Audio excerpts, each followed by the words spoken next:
10 الحوايج إلا كانوا فيك غادي تكون ضعيف من الداخل وشخصيتك ضعيفة. أول حاجة تتكبر الأمور أكثر من القياس، واخا يكون مشكل بسيط ولا شي حاجة بسيطة تتعطيها أكثر من القيمة ديالها. داكشي علاش تلقى راسك ما مرتاحش وديما مبرزق. الحاجة الثانية تتكون حساس بزاف سواء لهضرة الناس ولا مواقف تحطيتي فيها، وحتى في المعاملة ديالك مع الأشخاص، وهذا الشيء تيأثر في شخصيتك وما تتبقاش تيق في راسك. الحاجة الثالثة ديما تتقول ما نقدرش واحد الكلمة بسيطة ولكن الضرر ديالها كبير. ما تعطيش فرصة لراسك تتعلم، تتقول ما نقدرش على شي حاجة عمرك جربتيها، هكا غادي تبقى ديما في بلاصتك. الحاجة الرابعة تتحس راسك بوحدك وانت اصلا دايرين بك بزاف الناس سواء صحابك ولا عائلتك. احساسك بالوحدة وانت وسط الناس تيدل على ضعف شخصيتك. الحاجة الخامسة ديما تيبان ليك الناس مركزين على نقاط الضعف ديالك وانت اللي تتولي مركز معاهم، وتنسى تركز على راسك ولا داكشي اللي باغي انت.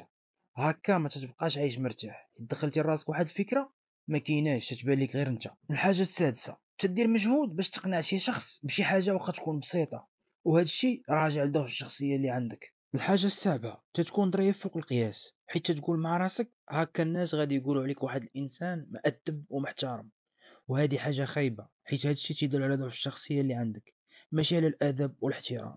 الحاجه الثامنه تتخلي ناس عاملاتك خايب وداروا معك حوايج خايبين داخلين في حياتك، رغم انهم ما يستاهلوش يبقاو فيها، غير باش تبين ليهم راك واحد الانسان مسامح. ولكن بالعكس، هكا تضر غير راسك حيت تتخلي بحال هاد النوع ديال الناس في حياتك. الحاجه التاسعه تتشوف كاع الناس اللي دايرين بيك سواء صحابك ولا العائله ديالك احسن منك، تتشوف راسك قل منهم، وهذه من اصعب الحوايج اللي تقدر تطيح فيها. اخر حاجه وهذه اخطر حاجه تقدر تكون فيك هي تحس راسك ما عندك حتى قيمه، ما عندك حتى دور في هاد الحياة. داكشي علاش بغيتك تراجع نفسك وتخدم على الشخصية ديالك وعلى الأفكار اللي تدور في راسك. وأول حاجة بغيتك تبدا بها هي الكتوبة. قرا الكتوبة اللي غادا تعلمك كيفاش تطور ذاتك وتقوي شخصيتك.